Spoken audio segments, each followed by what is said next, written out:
Hashem lo yifne bayit, shafam lo voina bo, im Hashem lo. We have an allusion to the foreign armies invading the country. And in describing these armies, it says they sacrifice to their standards and worship their weapons of war.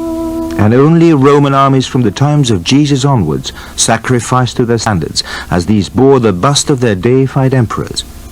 Using internal data like this, Eisenman goes against the grain of the majority, a thing he sometimes seems to relish. This guy, one Jewish scholar, he's never been out here. He said, Eisenman makes too much of the scrolls. They are as dull as the Dead Sea. The Dead Sea is slate gray, dead in color. So are the scrolls. He wrote this in Commentary magazine, one of the most famous magazines in America. I wrote back and I said, obviously your writer has never been to the Dead Sea on the bluest of blue halcyon days.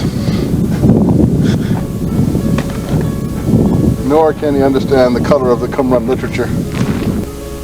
Across the Dead Sea is where Qumran is located. And behind us is this fortress of Herodian where John the Baptist was put to death. And then he says, you generation of vipers, remember, the fire is in the fan and the chaff ready for the burn. John prepares in the wilderness for the coming of the Messiah, just as it is written in the scrolls. They shall separate from the habitation, separate meaning leave the polluted area of ungodly men and go out into the wilderness to prepare the way for him. As it is written, prepare in the wilderness the way of our Lord. Make a straight path in the desert for our God. Both damn the rulers of the land for their vices, like marrying of niece with uncle. Be it vague, the harping on this practice Eisenman considers as another indication, uncompromising with the powers that be, the cleansing of the temple. People should realize that the so-called money changers were actually those people who sold offerings so that they could be brought by people who had brought money rather than actual animals to offer at the temple. And Jesus felt that even this was intolerable within the context of the temple. Jesus is placed by this story on the side of the strictest observance of the law in a certain sense. Challenging the priests and their Roman masters. What do we know about the historic Jesus? Do the Gospels get the facts about him right? In the scrolls, we have the literature of the people who would not compromise. These people were willing to go the whole way. These were the martyrs of the period. The others were the accommodators. And the reason they didn't survive is because they were willing to go the whole way. And the literature we have that has come back to haunt us all is the scrolls. In Paul's letter to the Galatians, he says that Jesus was brought up under the law, meaning he was a descendant of David. He was a Jew and kept Jewish law. Nazarini, meaning keeper of the law.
For me, the historical Jesus was a Jewish prophet who felt that God was about to break into human life and establish his kingdom.